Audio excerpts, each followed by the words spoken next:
Hey everybody, David Essel here as we go beach to beach. Gosh, it's already summertime. Is that amazing? Going beach to beach, I had to pull over and think about something that came up just the other day. I was doing an interview and on our new book, Positive Thinking Will Never Change Your Life, but this book will, The Myth of Positive Thinking and the Reality of Success. And a topic came up on a radio show that comes up all the time, and it's about anxiety and depression and addiction and how to positively think our way through it. And I've got to tell you, there's no way in the world that I have ever worked with anyone that has struggled with addiction or with deep anxiety or deep depression that thought their way through it, that positively thought their way through it. And if it happens, it's a miracle. And oh my Lord, we are so into miracles. We take them any chance we can get. And this may be a sobering, no pun intended, video that we're doing here for YouTube. In that the concept is, and we write in the book, and it's endorsed and by several people that really know their stuff. Diane Gray, executive director of the Elizabeth Kubler-Ross Foundation. Scarlett Lewis, who's just an incredible woman who lost her son Jesse in the Sandy Hook Elementary School massacre about 4 years ago.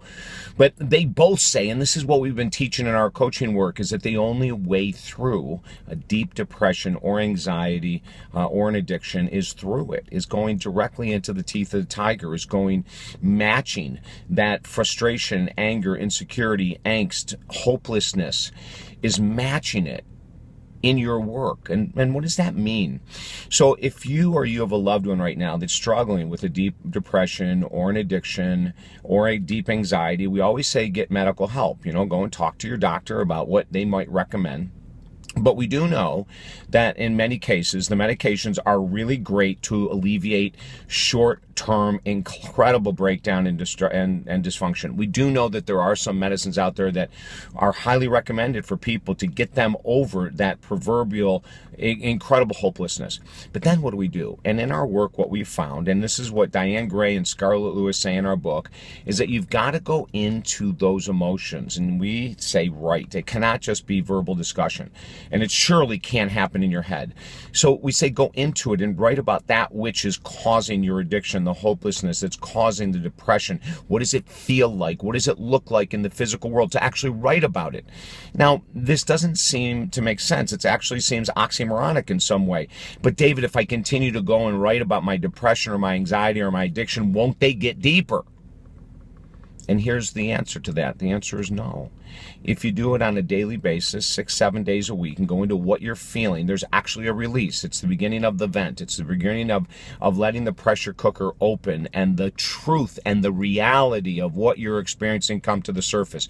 Now, depending on the depth of the depression, the anxiety, the addiction, we say don't do it alone. Do it as with a professional. For 30 years now, we've been working in the world of mental health, addiction recovery, self-confidence, self-esteem, and we know what works. And if you want our help, we'll actually give it to you. Go to the website, talkdavid.com. But the number one thing I'm going to say is you've got to go in and write your story. Write what the daily experiences are. Write how they're manifesting, how the anxiety has you handcuffed. We're going to talk about agoraphobia in another video, but how it might make you want to isolate and stay away from society. And we can help walk you through all these things. Go to talkdavid.com and look at all of our free materials, books, videos, etc. If I can help you at all, our work is 100% money back guarantee. As you're watching this on YouTube, join the channel. We have over 700 videos for free. And the book, Positive Thinking Will Never Change Your Life, says to you, go into the darkness. Okay, I'm David Essel saying a prayer right now to alleviate all of your pain. Thank you.